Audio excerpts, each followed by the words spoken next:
The room was thick with the scent of sweat and forbidden desire. Jemma's breath came in shallow gasps as her fingers tangled in Mike's dark, tousled hair. His lips trailed down her neck, leaving a trail of fire in their wake. The moonlight streaming through the window cast long shadows across the bed, illuminating the curve of her back as she arched into him. The house was silent, save for the soft creak of the bed springs and the occasional rustle of sheets. It was a silence that felt heavy, charged with the weight of what they were doing. What they had been doing for weeks now. Mike's hands roamed over her body with a familiarity that should have been impossible, given how little time they had known each other. But time had ceased to matter the moment he had first stepped into her house, his eyes locking onto hers with an intensity that had made her heart skip a beat. He had been George's friend, but it hadn't taken long for the lines to blur, for the forbidden to become irresistible. Jemma's mind raced even as her body responded to his touch. She knew this was wrong, that it was a betrayal of the deepest kind. George was her twin, her other half, and yet here she was, tangled in the sheets with his best friend. The guilt gnawed at her, but it was a distant thing, drowned out by the heat of Mike's skin against hers. The sound of a door slamming somewhere in the house jolted them apart. Jemma's heart leapt into her throat as she scrambled to pull the sheets up, her eyes darting toward the door. Mike froze, his body tense, his breath coming in ragged bursts. For a moment they both held their breath, waiting for the inevitable, for George to burst in and catch them in the act. But the house remained silent. The sound had been nothing more than the wind, or perhaps the settling of the old house. Jemma let out a shaky breath, her body trembling with a mix of relief and lingering fear. Mike's eyes met hers, and for a moment they just stared at each other, the weight of what they were doing hanging heavy in the air between them. "We can't keep doing this," Jemma whispered, her voice barely audible. Mike's jaw tightened, but he didn't argue. Instead he leaned in, capturing her lips in a kiss that was equal parts desperation and defiance. It was a kiss that said they both knew this was wrong, but neither of them had the strength to stop. To understand how Jemma and Mike found themselves ensnared in this tangled web of desire and betrayal, one must go back to the beginning, to the day Mike first walked into their lives, his presence like a sudden gust of wind that shifts everything in its path. It had been a crisp autumn afternoon, the kind where the air carried the faint scent of damp earth and burning leaves, and the sunlight slanted through the trees in golden ribbons. Jemma had been in the kitchen of their modest two-story house, a place that always smelled faintly of her mother's lavender candles, and the wood polish George insisted on using for the furniture. She stood at the stove, idly stirring a pot of potato soup, the steam curling upward in lazy tendrils. The kitchen was her sanctuary, worn oak cabinets, a chipped porcelain sink, and a small window overlooking the backyard where the last of the marigolds clung to life. She wore an old apron dusted with flour from an earlier attempt at biscuits, the hem frayed from years of use, and her chestnut hair was piled into a messy bun that threatened to unravel with every turn of her head.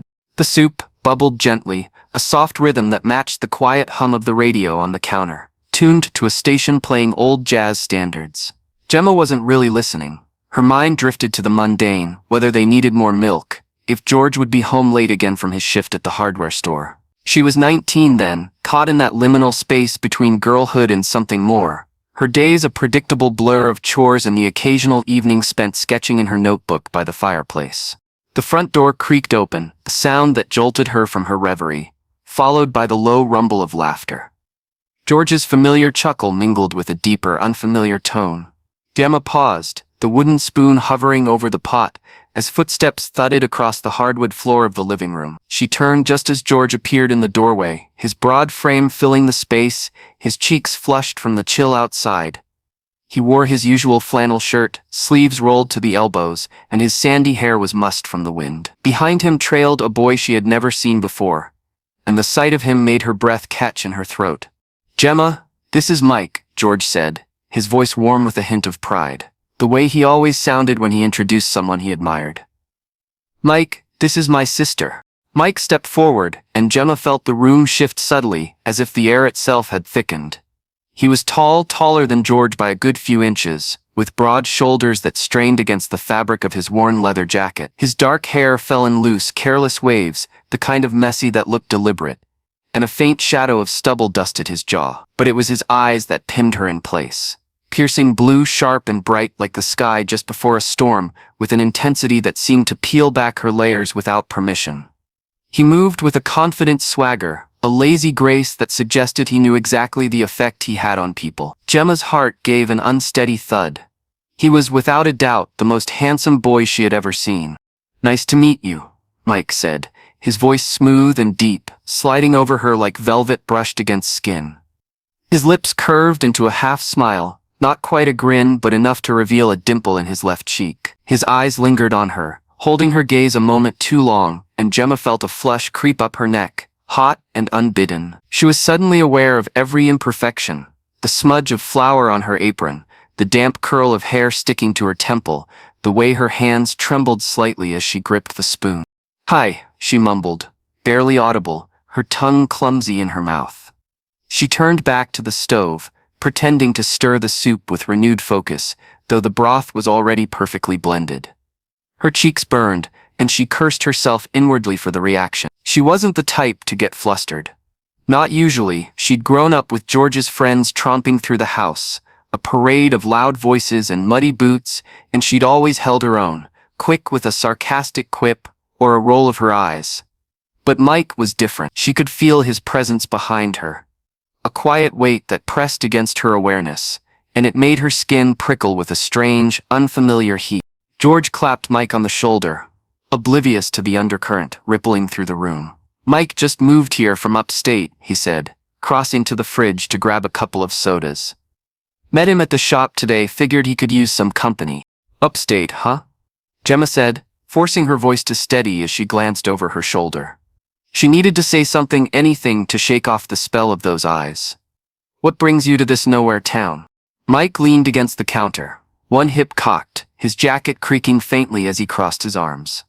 "Family stuff," he said vaguely, his tone casual but his gaze still fixed on her. "Needed a change of scenery. George here says you've got the best soup in town, so I figured I'd see for myself." George snorted, popping the tab on his soda. "Don't flatter her too much. Man, she'll get a big head, and then we're all in trouble." Gemma shot her brother a mock glare, grateful for the distraction. "Keep talking, George, and you'll be eating cereal for dinner." Mike laughed, a low, rich sound that seemed to vibrate through the room, and Gemma felt that heat flare again, coiling low in her stomach. She turned back to the soup, stirring more vigorously and necessary, willing her pulse to slow. It was ridiculous, she told herself. He was just a guy. A good-looking guy, sure, but nothing she couldn't handle. That first meeting had been innocent enough. A fleeting collision of glances and small talk that left Gemma rattled but determined to brush it off. She chalked it up to a moment of weakness, a silly reaction to a new face in their small, predictable world. But it hadn't taken long for things to change, for that initial spark to ignite something more dangerous. Mike started coming over more often, his visits weaving into the fabric of their routine, like a thread she couldn't pull free. Sometimes he arrived with George, the two of them laughing about some inside joke from the hardware store, their voices filling the house with a boisterous energy. Other times he showed up alone, claiming he'd been in the neighborhood, or that George had sent him to borrow something, a wrench, a book, an excuse so flimsy Gemma saw through it, but never called him on it. He'd linger in the kitchen while she cooked, perched on a stool with his elbows on the counter, watching her with that steady, unreadable gaze. His presence was magnetic, pulling her attention even when she tried to ignore him. "Smells good," he'd say, nodding at whatever was simmering on the stove: chicken stew, tomato sauce, a pot of chili. His compliments were simple, but the way he said them, low and deliberate, made them feel like something more. Gemma would mutter a thanks, keeping her eyes on her task, but her hands would falter, a knife slipping slightly, a spoon clattering against the pot as she fought the urge to meet his stare. Other times he'd follow her to the living room after dinner, settling onto the couch beside her while George disappeared upstairs to call his girlfriend or tinker with his ancient radio set. Mike would sprawl out, one arm draped over the back of the cushions, his knee brushing hers as he shifted. They'd talk about nothing, really. The weather, the stray cat that kept sneaking into their yard, the old movies Gemma liked to watch on rainy nights. His voice would soften, losing its playful edge, and she'd find herself leaning in despite herself, caught in the gravitational pull of him. She tried to rationalize it. He was charming, sure, but charm was cheap. She'd met charming boys before. Guys from school with easy smiles and empty promises. Mike was different, though. There was a quiet intensity to him, a hunger in the way he looked at her, like she was a puzzle he was determined to solve. It unnerved her, but it thrilled her too, stirring something restless she hadn't known was there. George noticed, of course. He'd always been protective of Jemma, ever since they were kids, and he'd chased off the bullies who teased her for her freckles. He'd carried that role into their teenage years, vetting her dates with a skeptical eye and a gruff warning to treat her right. Mike's arrival shifted something in him. At first he'd seemed pleased to have a new friend, someone to share a beer with and talk shop, but as the weeks wore on, Jemma caught the way George's jaw tightened when Mike lingered too long, the way his laugh grew forced when he found them alone together. It started small, little comments, sharp-edged but veiled as jokes. "Don't you have somewhere to be, Mike?" he'd say, clapping him on the back a bit too hard. Or to Jemma, "You don't have to play hostess every time he shows up, you know." She'd roll her eyes, brushing it off, but the tension simmered beneath the surface, growing hotter with each passing day. One evening, it boiled over. The air was thick with the scent of rain, a storm brewing outside, as thunder rumbled in the distance. Jemma was in the kitchen, chopping carrots for a stew when Mike wandered in, his hair damp from the drizzle. He leaned against the counter, closer than usual, his shoulder brushing hers as he reached for a piece of carrot. "Careful," she said, swatting his hand away with a laugh, but her voice trembled slightly. His fingers lingered near hers, warm and deliberate, and she froze, the knife hovering over the cutting board. "Jemma," he said, his voice low, almost a whisper, and the sound of her name in his mouth sent a shiver down her spine. She looked up, caught in those blue eyes, and for a moment, the world narrowed to just the two of them. The heat of his breath, the faint scent of leather and rain on his skin, the unspoken question hanging between them. The back door slammed open, startling them apart. George stood there, rain dripping from his hood, his eyes narrowing as they flicked between them. "What's going on?" he demanded, his voice sharp with suspicion. "Nothing," Jemma said quickly, turning back to the carrots, her heart pounding, "just cooking." Mike straightened, his expression cool but his jaw tight. "Just keeping her company, man." George didn't reply, but the look he gave Mike was cold, a warning etched in the lines of his face. The storm outside roared louder, lightning flashing through the window, and Jemma felt the threat of it all, the desire, the mistrust, the inevitable collision settling over them like a shadow. It had happened one evening, after dinner, in the quiet hum of a house settling into the night. The day had been unremarkable, a gray overcast Saturday in late October, the kind where the clouds hung low and heavy, threatening rain that never came. Jemma had spent the afternoon in the kitchen, her hands dusted with flour as she kneaded dough for a loaf of bread, while George tinkered with an old lawnmower in the garage. Mike had shown up unannounced, as he often did lately, his leather jacket slung over one shoulder, his dark hair tousled from the wind.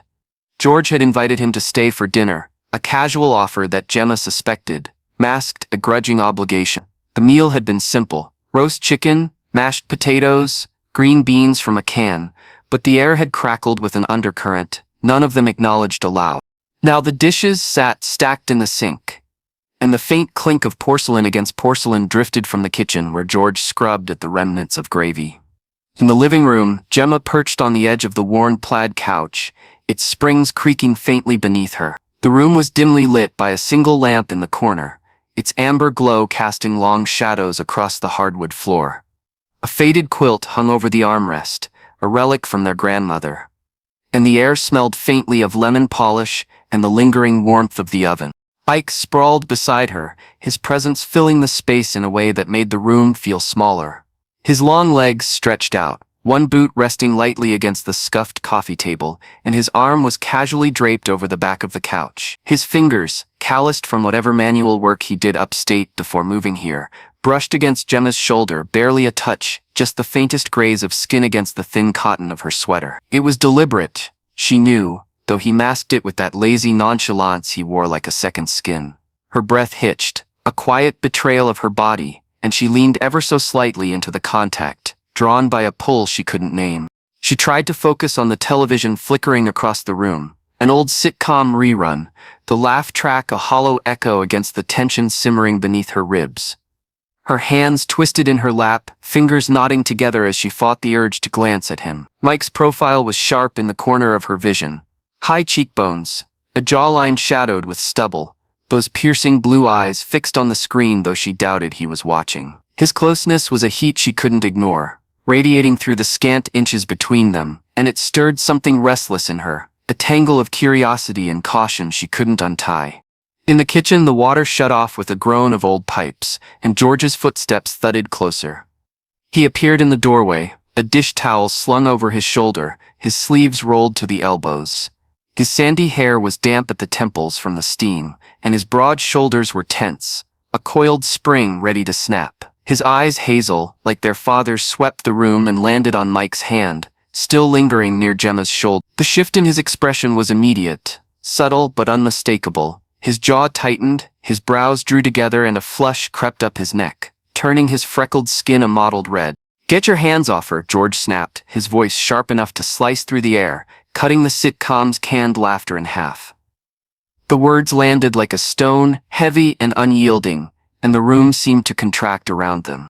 Mike's head tilted slowly, his gaze sliding from the television to George with a deliberate calm. His fingers stilled against Jemma's shoulder but didn't retreat, and the corner of his mouth quirked into a faint, mocking smile. "Relax, man," he said, his tone smooth as polished glass, edged with a feigned innocence that didn't reach his eyes. "I'm not doing anything." "Like hell you're not," George growled, his voice dropping an octave, rough with a fury Jemma rarely heard from him. He stormed into the living room, the dish towel slipping unnoticed to the floor, as his hands balled into fists at his sides. His boots left faint smudges of garage grease on the hardwood, and the air around him crackled with a protective rage she knew too well. George had always been her shield, chasing off the boys who tugged her braids in grade school, glaring down the dates who lingered too long on the porch. But this was different, darker, a line crossed he couldn't abide. Jemma's stomach twisted, a cold knot of dread settling low. She opened her mouth to speak, to diffuse the storm brewing between them, but the words caught in her throat, trapped by the weight of their stares. Mike shifted beside her, unfolding himself from the couch, with a fluid grace that belied the tension in his frame. He stood, his height and broad shoulders making him an imposing figure against George's stockier build. The lamp's light caught the faint scar above his left eyebrow, a thin, pale line she'd never noticed before, and his leather jacket creaked as he squared his stance. "Or what?" Mike challenged, his voice low and dangerous, a velvet blade unsheathed. His eyes locked on George's, unblinking, and the air between them thickened with a primal energy, two stags locking antlers, neither willing to yield. The sitcom blared on, oblivious, a jarring counterpoint to the silence that stretched taut as a wire. George's chest heaved, his knuckles whitening as his fists clenched tighter. "You think you can just waltz in here and get himself off?" His gaze flicking to Jemma, then back to Mike, as if measuring the space between them. "I've seen the way you look at her. Like she's some prize you can claim. Stay away from my sister." Mike's smile faded, replaced by a cold, steely edge. He took a step closer, closing the gap until they were barely a foot apart, the coffee table a flimsy barrier between them. "You don't own her," he said, each word deliberate, dripping with defiance. "She's not your property." The accusation hung there, raw and jagged, and Jemma saw the flash of hurt in George's eyes before it hardened into something fiercer. He lunged, his fist swinging in a tight arc, and the fight erupted with a violence that stole her breath. George's punch landed first, a sickening crack as his knuckles collided with Mike's jaw.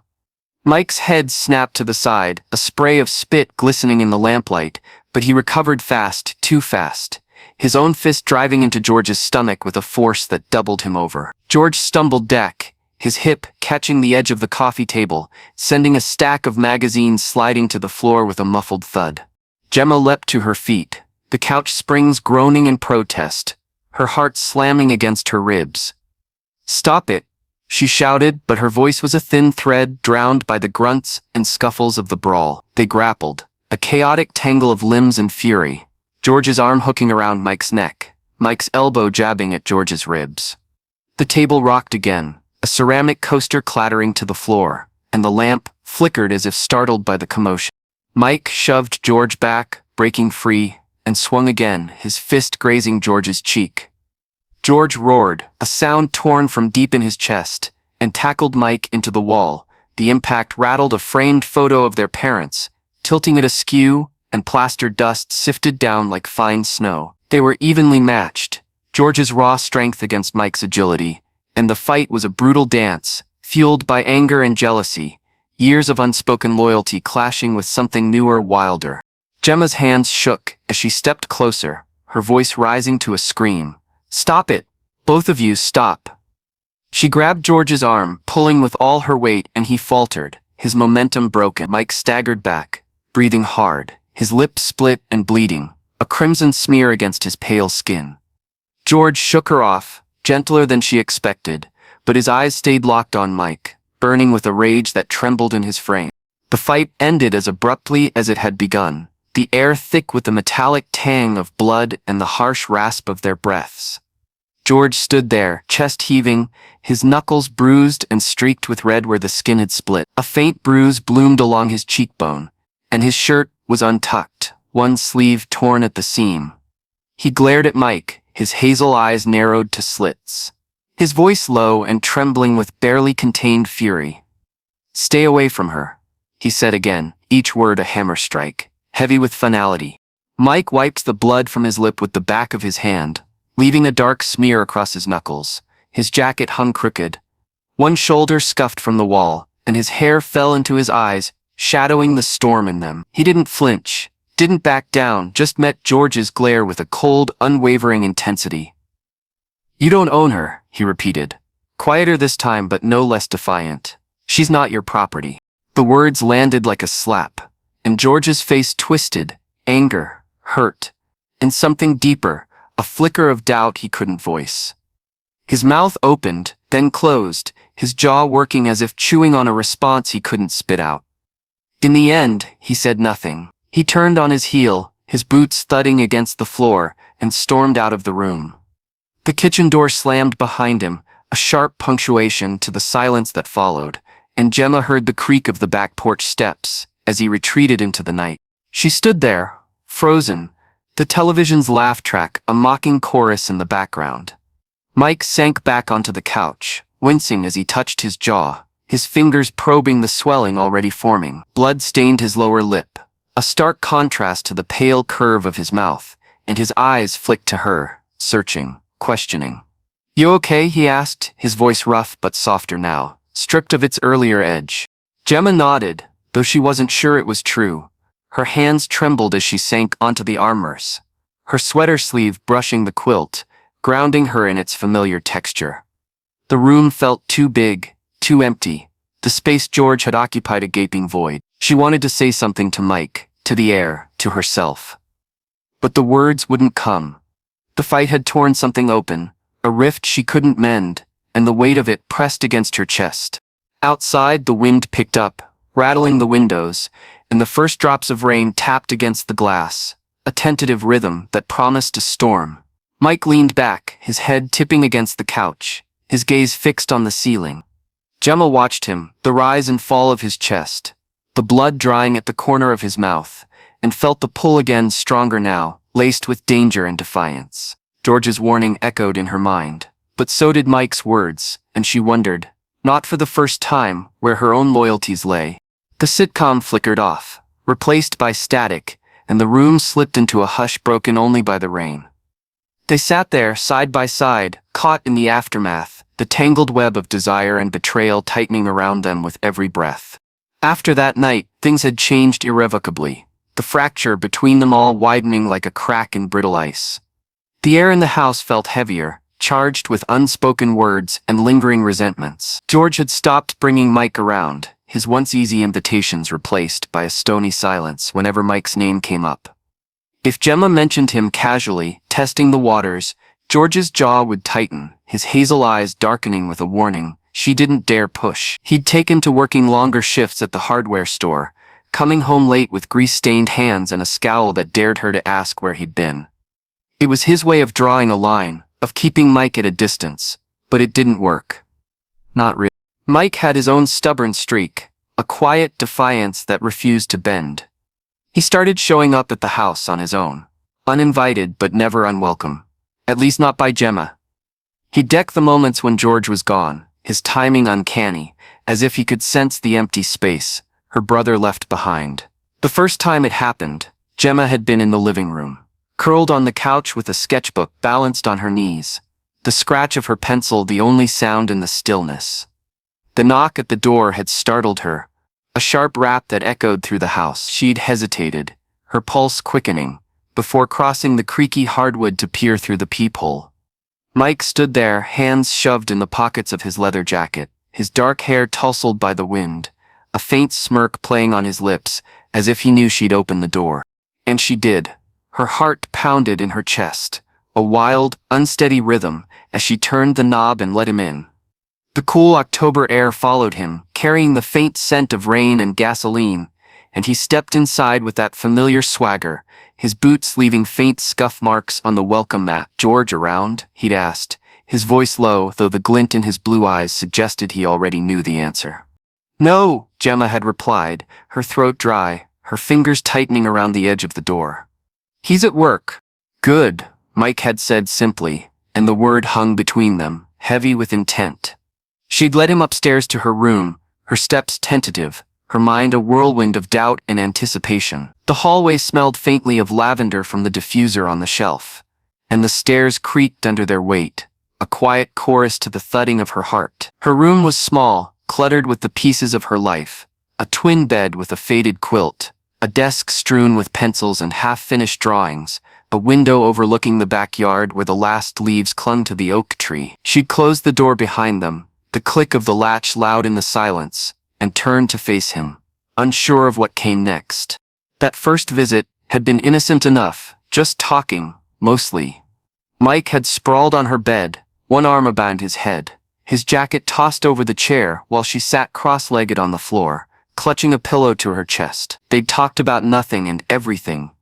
His old life upstate, the garage he'd worked at, the stray dog he'd fed scraps to as a kid. His voice was a low hum, soothing yet electric, and she'd found herself leaning closer, drawn to the warmth of him. But it hadn't stayed innocent for long. The first time they kissed, it happened late at night, a week after that initial visit, in the kitchen, where so much of their story seemed to unfold. The house was quiet, George still out, probably nursing a beer at the bar down the street, and the clock on the wall ticked past midnight. Jemma stood at the sink, her hands submerged in warm, soapy water, the dishes from her solitary dinner clinking softly as she scrubbed. The kitchen was dimly lit by the overhead bulb, its faint buzz a steady undertone, and the window above the sink reflected her silhouette against the dark glass. She'd been lost in thought, replaying the fight between George and Mike, when the back door creaked open behind her. She froze, water dripping from her fingers, as Mike stepped inside without knocking.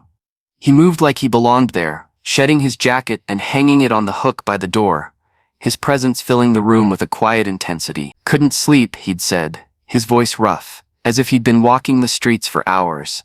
His hair was damp from the mist outside, curling slightly at the ends, and his eyes locked on hers with a hunger that made her breath catch.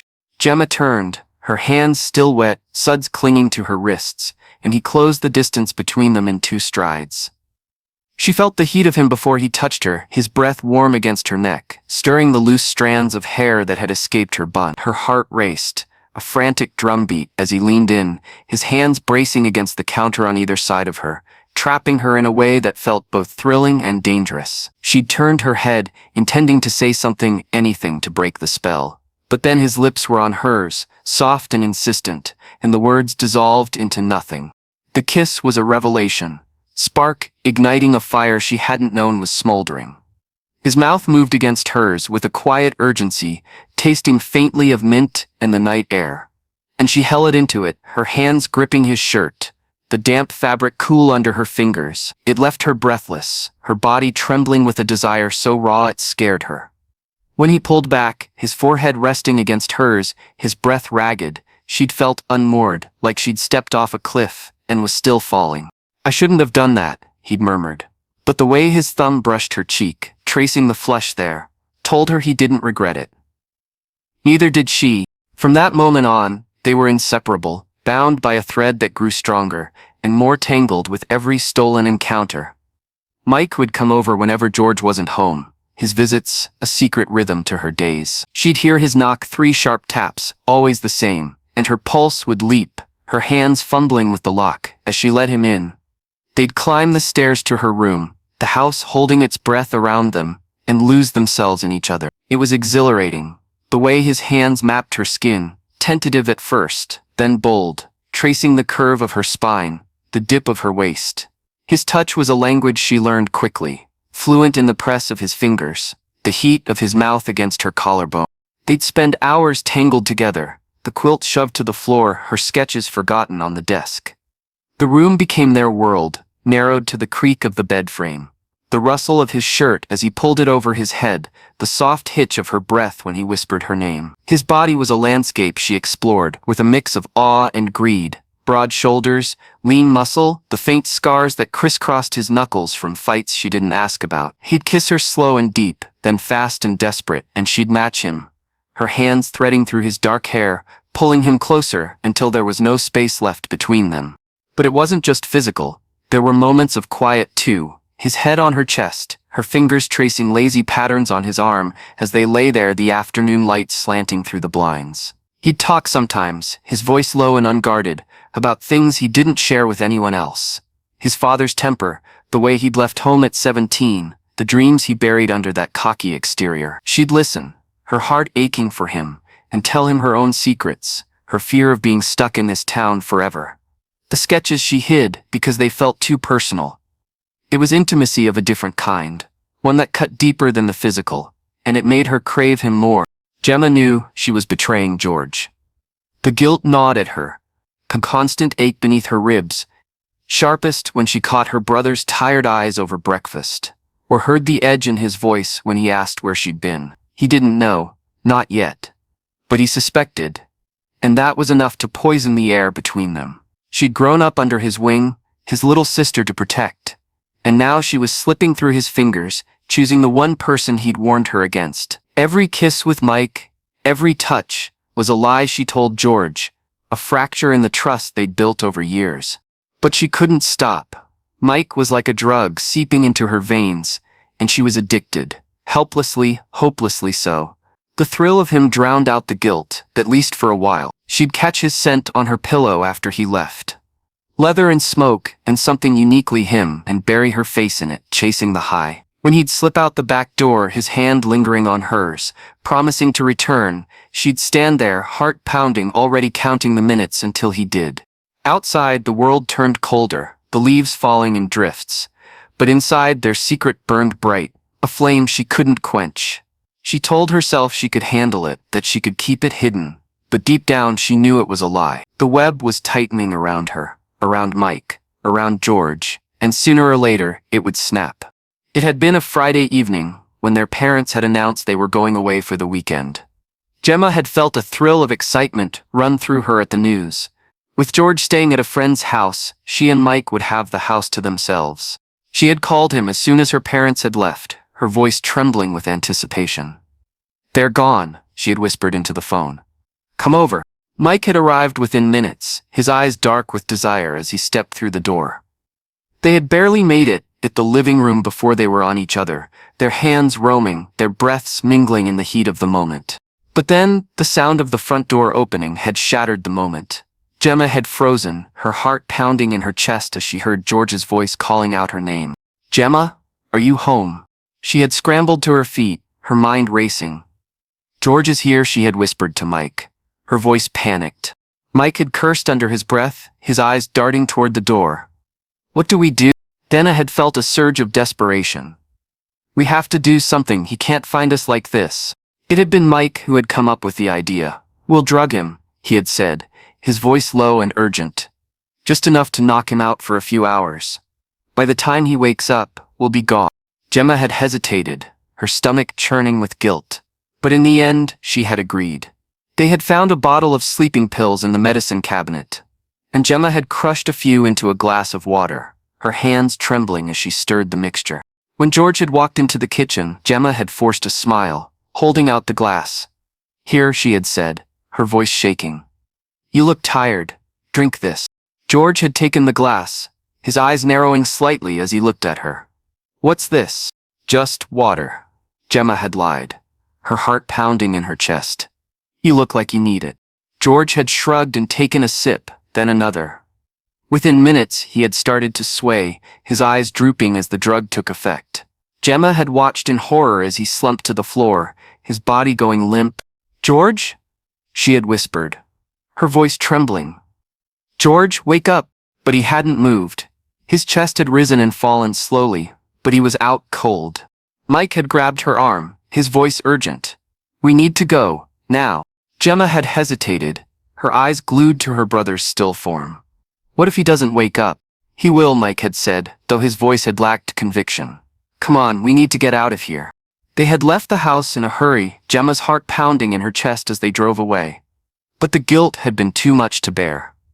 Hours later, they had returned to find George still unconscious, his breathing shallow. Panic had set in. They had tried to wake him, shaking him, calling his name, but he hadn't stirred. It wasn't until they had called an ambulance that they had realized the truth. George wasn't going to wake up. The days that followed were a relentless blur of grief and guilt, a haze that swallowed Jemma whole and left her grasping for air. The world she'd known had unraveled in an instant, replaced by a nightmare of flashing lights, cold metal, and accusing stares. She and Mike had been arrested under the harsh glare of a late November dawn, the sky a bruised gray that mirrored the ache in her chest. The police had stormed the house, their boots thudding against the hardwood floor she'd once swept clean, their voices barking orders that echoed off the faded wallpaper. Gemma's wrists had burned as the handcuffs snapped shut, the steel biting into her skin, and she'd stumbled as they led her outside, her bare feet catching on the uneven porch steps. Her parents had been there, standing in the yard, their faces etched with a grief so raw it cut deeper than any words could. Her mother's eyes, red-rimmed and glistening with tears, had locked onto Gemma's, pleading for an explanation she couldn't give. Her father, always the stoic one, had stood rigid, his hands clenched into fists at his sides, his jaw trembling as he watched his daughter, his little girl, dragged away in disgrace. Mike had been beside her, his own cuffs glinting in the weak morning light, his head bowed as if the weight of their shared sin had finally broken him. Their parents' faces haunted them both as they were shoved into separate squad cars, the doors slamming shut with a finality that reverberated in Gemma's bones.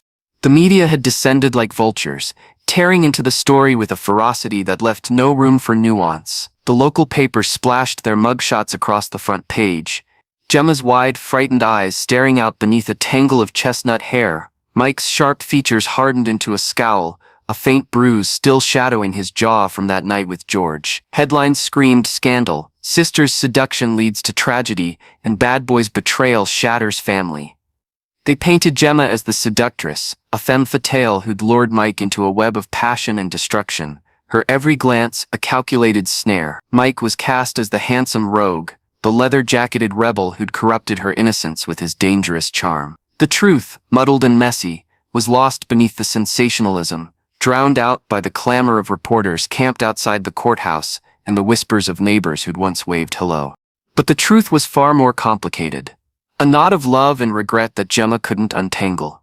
She had loved her brother, loved him fiercely, in the way only siblings can, bound by years of shared laughter and silent understanding. George had been her rock, the one who'd patched her scraped knees with band-aids and taught her how to ride a bike. His hands steady on the handlebars, the memory of his protective glare, his voice rough with warning that night in the living room, twisted like a blade in her gut. She hadn't meant to betray him, hadn't meant for their tangled desires to spiral into something so devastating. The guilt weighed heavily on her soul, a suffocating shroud she couldn't shake. Every quiet moment brought flashes of George, his crooked smile, the way he'd hum off-key while fixing the lawnmower, and with them came the crushing realization of what she'd done, what she'd lost. Mike, too, was consumed by regret, his once confident demeanor shattered into jagged pieces. In the days before their arrest, she'd seen the cracks forming, his hands trembling as he lit a cigarette, his blue eyes clouded with a storm she couldn't reach. He'd always carried himself with a swagger, a quiet assurance that drew people in, but now that was gone. replaced by a hollowed-out version of the boy she'd fallen for. She wondered if he replayed their moments together as she did. The late-night kisses in the kitchen, the rain-soaked afternoons in her room, searching for the point where it had all gone wrong. He'd whispered apologies into her hair that last night, his voice breaking, but they'd been empty words against the tidal wave of consequences crashing over them. As they sat in their respective cells, waiting for the trial that loomed like a guillotine, Jemma couldn't help but trace the path that had led them here. The jail was a cold, gray place, its walls stained with years of despair, the air thick with the sour tang of sweat and bleach. Her cell was small, a metal cot bolted to the floor, a thin mattress that smelled of mildew, a single barred window letting in slivers of pale light. She'd sit there for hours, knees drawn to her chest, her orange jumpsuit scratching against her skin, and wonder how things had spiraled so far out of control. She hadn't set out to destroy anything. She just wanted to feel alive, to break free from the monotony of her small-town life, the endless cycle of chores, the predictable rhythm of days that blurred into one another. Mike had been her escape, his touch a spark that ignited something wild and reckless in her, a taste of freedom she'd craved without knowing it. But that freedom had come at a cost she couldn't fathom. George was gone, lost to her in a way she couldn't yet fully grasp. The details of his fate shrouded in the fog of grief. Her parents' trust, her home, her future, all of it had slipped through her fingers like sand. The trial loomed ahead, a specter of judgment that would strip away what little she had left.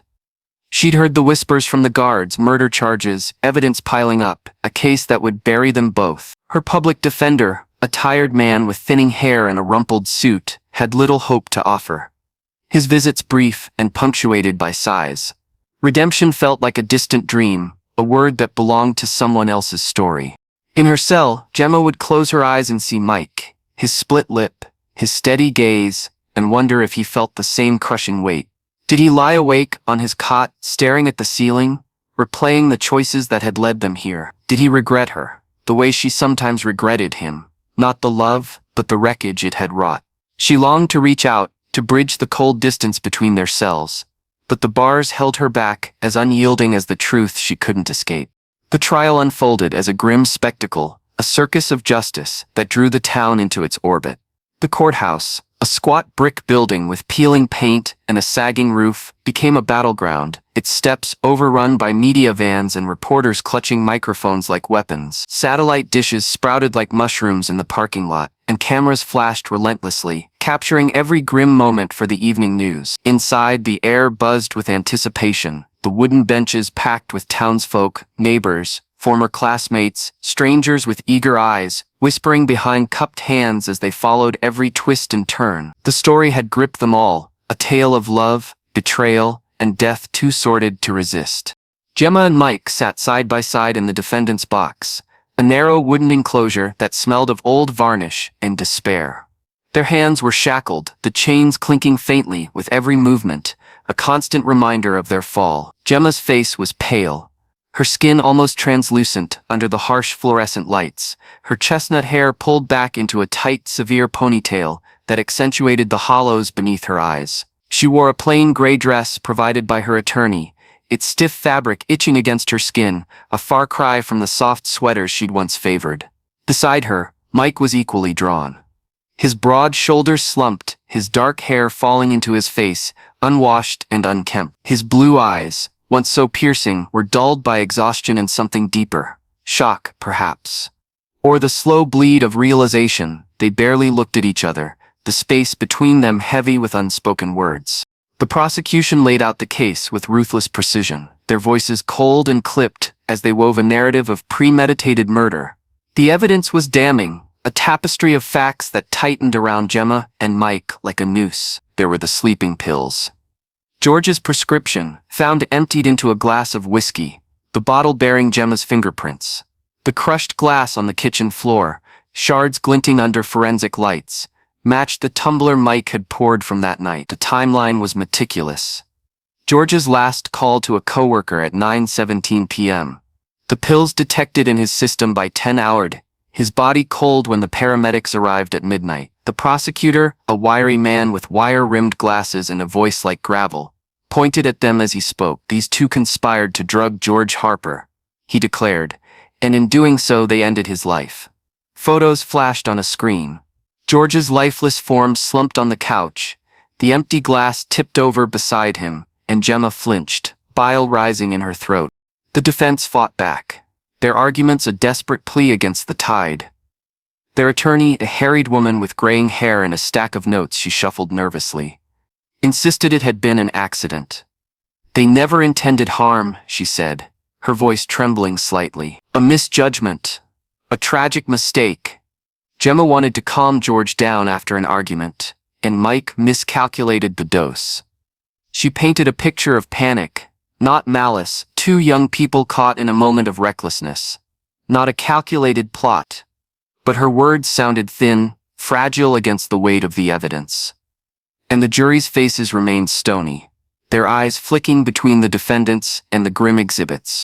After hours of deliberation, 6 to be exact, each minute ticking by like a hammer strike, the jury returned. The courtroom fell silent, the air thick with tension, as the foreman, a balding man with a weary expression, rose to deliver the verdict. Guilty, he said, his voice flat, and the word landed like a physical blow. Gemma's knees buckled, a sob tearing from her chest as she crumpled forward, her shackled hands clutching at the table. Tears streamed down her face, hot and unstoppable, her body trembling with the weight of what she'd done. Mike sat rigid beside her, his face a mask of shock and disbelief, his jaw clenched so tight she thought it might crack. His hands twitched in his lap, as if he wanted to reach for her but couldn't. The chains holding him back as much as his own unraveling composure. The judge, an older man with deep lines etched into his face, peered over his glasses as he delivered the sentence. Life without parole, he intoned, his voice heavy with finality, and the gavel struck the bench with a crack that echoed through the room. Gemma's cries grew louder, raw and broken, as the reality sank in. Mike stared straight ahead, his eyes unfocused, a single tear slipping down his cheek to disappear into the collar of his jumpsuit. As the bailiffs moved to lead them away, their boots scuffing the worn floor, Gemma's mind spiraled to George. He'd been her twin, her mirror, same hazel eyes, same freckles dusting their noses, a bond forged in the womb that nothing should have broken. She saw him as he'd been, laughing over burnt toast at breakfast, shielding her from thunderstorms when they were kids, his voice rough with love as he warned Mike away. She'd betrayed him in the worst possible way, her desire for Mike twisting into a poison that had stolen him from her forever. Now, she'd spend the rest of her life in a cage, paying for it with every breath, every heartbeat, every memory she couldn't escape. The courtroom doors closed behind them, the media's shouts fading to a dull roar, and Jemma felt the weight of her shackles.